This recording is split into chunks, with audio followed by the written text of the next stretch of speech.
Swaptam, a manual to self, a doorway towards liberation. సూచనలు లేదా సమాచారాన్ని అందించే ప్రియ శోధన సాధనం.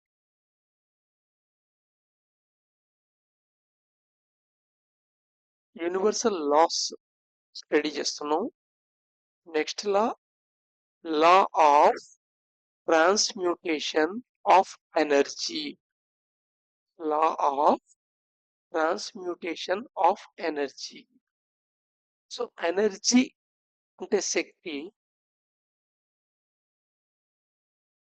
హై స్కూల్లో భౌతిక శాస్త్రం చదివినప్పుడు లేదా ఇంటర్మీడియట్లో సైన్స్ గ్రూప్ తీసుకుంటే వాళ్ళకి సుపరిచితం. అయినా చాలా మంది సైన్స్ బ్యాక్గ్రౌండ్ లేని వాళ్ళు కూడా చూస్తుంటారు కాబట్టి వీడియోలు ఒకవేళ చిన్నప్పుడు నేర్చుకున్నది మర్చిపోతాం కాబట్టి ఒకసారి గుర్తు చేస్తున్నా. ఎనర్జీ అంటే శక్తి. దీని నిర్వచనం ఏం చెప్తుందంటే భౌతిక శాస్త్రం capacity to do work. Capacity to work అంటే పనిచేసే సామర్థ్యం అనమాట. పనిచేసే సామర్థ్యాన్ని ఎనర్జీ అంటాం. ఎనర్జీ అనేది అబ్స్ట్రాక్ట్ నౌన్ లాంటిది.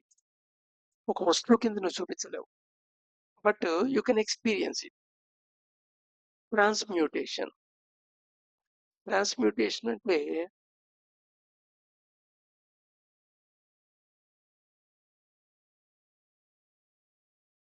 ఒక రూపం నుండి ఇంకో రూపం కింద మారటం. మళ్ళీ ఈ మార్పు ఎలా ఉంటుంది అంటే దేని నుండి ఏ ఎనర్జీ యొక్క ఏ రూపం నుంచి ఏ రూపం వచ్చిందో అనేది కంపేర్ చేసుకుంటే అసలు నమ్మబుద్ధి కాదు. నెక్స్ట్ ఆ ప్రాసెస్ అనేది మనకి కంప్లీట్ నోన్, ఇంకా స్టిల్ డిస్కవరీ చేయాల్సిన ప్రాజెక్ట్ ప్రాసెస్ అని చెప్పచ్చు. ఎనర్జీ అనేది రకరకాల ఫామ్ లో ఉంటాయని తెలుసుకుని ఉంటారు ఆల్రెడీ మీరు. ఎనర్జీ అనేది light energy, sound energy, wind energy, solar energy, Idol energy, nuclear energy, chemical energy, అలాగే మెకానికల్ ఎనర్జీ, యాంత్రిక శక్తి. సో ఇవన్నీ రకరకాల రూపాలు. సామాన్యంగా డివైస్ ని యూజ్ చేసి ఎనర్జీ యొక్క రూపం నుండి రూపాన్ని కింద మారుస్తుంటాం. ఉదాహరణకి ఇప్పుడు నేను మాట్లాడుతుంది సౌండ్, అది ఎలక్ట్రికల్ ఎనర్జీ కింద మైక్ ద్వారా మారుతోంది. ఆ ఎలక్ట్రికల్ ఎనర్జీ సౌండ్ కింద స్పీకర్ ద్వారా మారుతోంది. అలాగే ఎలక్ట్రికల్ ఎనర్జీ లైట్ కింద బల్బు ద్వారా మార్చింది. అలాగే యాంత్రిక శక్తి ఎలక్ట్రికల్ ఎనర్జీ కింద మారుతుంది డైనమో. ఎలక్ట్రికల్ ఎనర్జీ యాంత్రిక శక్తిగా మారుతుంది మోటార్. ఇలాగా ఒక ఎనర్జీ ఫామ్ ఇంకో ఎనర్జీ ఫామ్ కింద కన్వర్ట్ చేయడానికి ఒక డివైస్ రూపొందించబడి ఆ డివైస్ ద్వారా జరిగితే ట్రాన్స్ఫర్మేషన్ అంటాం. ట్రాన్స్మ్యూటేషన్ ఏంటంటే మనకి డివైస్ అక్కడ ఏమి ఉండదు, but certain process by which it happens. So యాక్చువల్గా ఈ మ్యూటేషన్ అనే పదం బయాలజీలోంచి వచ్చింది. సో బయాలజీలో మ్యూటేషన్ అనేది జెనెటికల్ రీజన్ కింద చెప్తారు.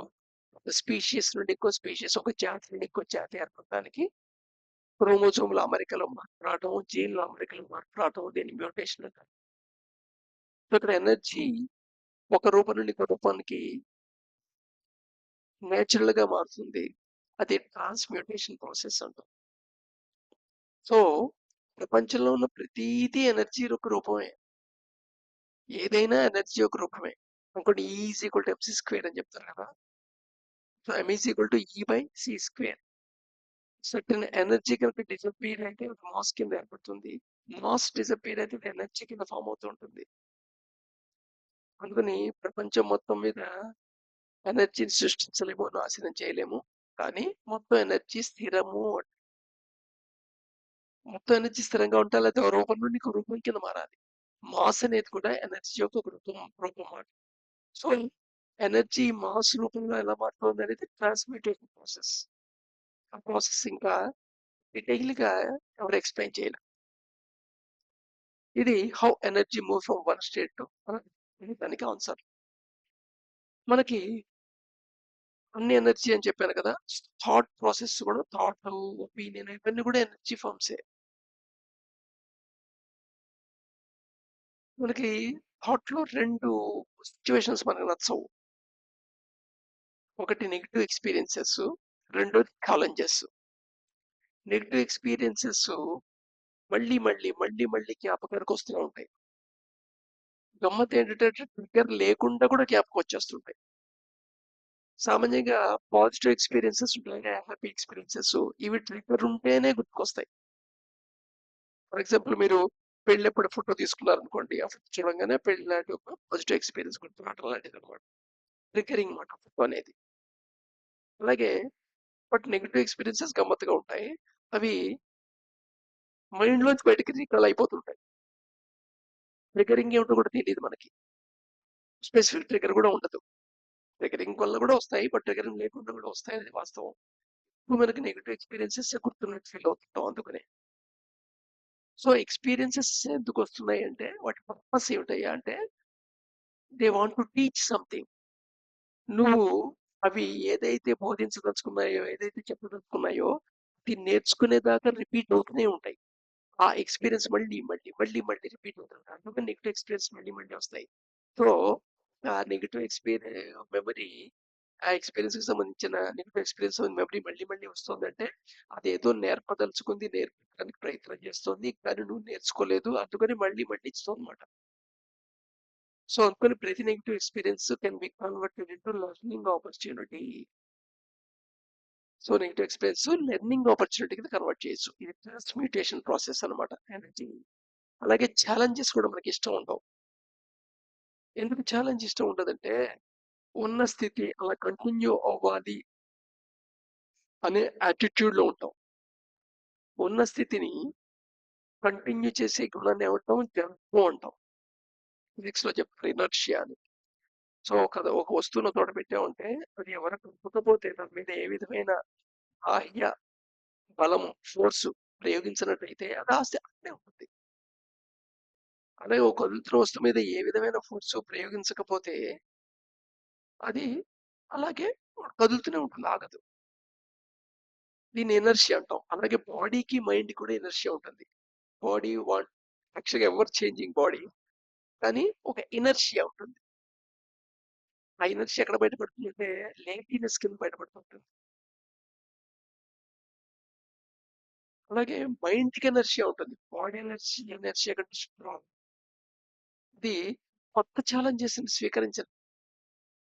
సో, ఈ challenges can be alchemized into growth.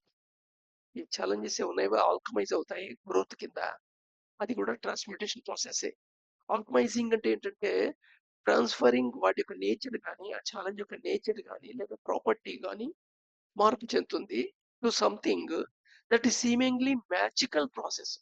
అద్భుతం జరిగినట్టుగా అనిపిస్తుంది ఛాలెంజ్ నుండి గ్రోత్. కానీ ఛాలెంజెస్ లేకుండా, నెగెటివ్ ఎక్స్‌పీరియన్స్ లేకుండా లెర్నింగ్ ఉండదు, గ్రోత్ ఉండదు. లెర్నింగ్, గ్రోత్ అనేది హ్యాండ్ టు హ్యాండ్ కదా! లెర్నింగ్ వల్ల నీకు సర్టెన్ స్కిల్ వస్తుంది, సర్టెన్ నాలెడ్జ్ వస్తుంది. అది గ్రోత్‌కి ఉపయోగపడుతుంది ఛాలెంజ్‌లో నువ్వు ఫేస్ చేయటానికి. నువ్వు గ్రోత్ అవుతున్న కొద్దీ బోలెడు ఎక్స్‌పీరియన్సెస్ పొందుతుంటావు. ఆ చేంజెస్‌లో మళ్ళా వాటిలో నెగెటివ్ ఎక్స్‌పీరియన్సెస్ ఏవైతే నాట్ ఓన్లీ నెగెటివ్, ప్రతి ఎక్స్‌పీరియన్స్ నీకేదో నేర్పడానికొస్తుంది. అది నేర్చుకునే విషయం నేర్చేదాకా నీకు మళ్ళీ జ్ఞాపకానికి వస్తూనే ఉంటుంది. సో, ఇది కీ పాయింట్ అన్నమాట. Law of transmutation of energy అర్థం చేసుకోవాలి. అంటే నీకు ఏదైనా ఒక నెగెటివ్ ఎక్స్‌పీరియన్స్ మళ్ళీ జ్ఞాపకానికి వస్తుంది అంటే అది నేర్పదలుచుకున్నది ఇంకా నువ్వు నేర్చుకోలేదు.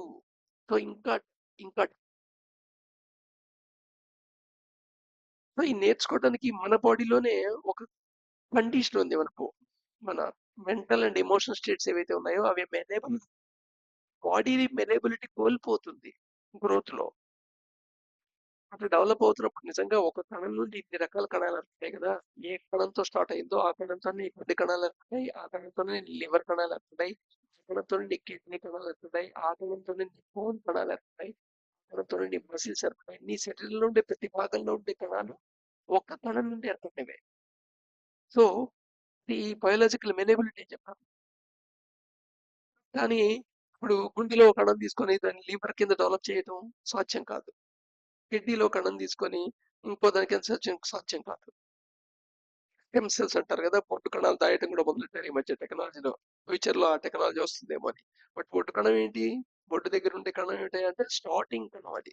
అందుకని దానికి మెలేబిలిటీ ఉండే ఛాన్స్ ఉందనే ఉద్దేశంతో. సో ఈ మెంటల్ ఎమోషన్ స్టేట్స్ నే మెలేబుల్. ఇక్కడ మెలేబుల్ అర్థం అంటే ఇక్కడ అర్థం ఏం తీసుకోవాలంటే మెంటల్ మెలేబిలిటీ అనేది mental emotion states layers layers గా ఉంటుంది. సన్న షీట్స్ మెటల్ కి మెలేబిలిటీ ఉంది అంటే ఏంటంటే దాన్ని can be drawn into sheet అంటారు. షీట్స్ కింద చేయొచ్చు. ఇప్పుడు మెంటల్ మెలేబిలిటీ అంటే ఏంటంటే చిన్న చిన్న షీట్స్ కింద సెపరేట్ చేయొచ్చు. అంటే ఒక లేయర్, దాని కింద ఇంకో లేయర్, దాని కింద ఇంకో లేయర్, దాని కింద ఇంకో లేయర్.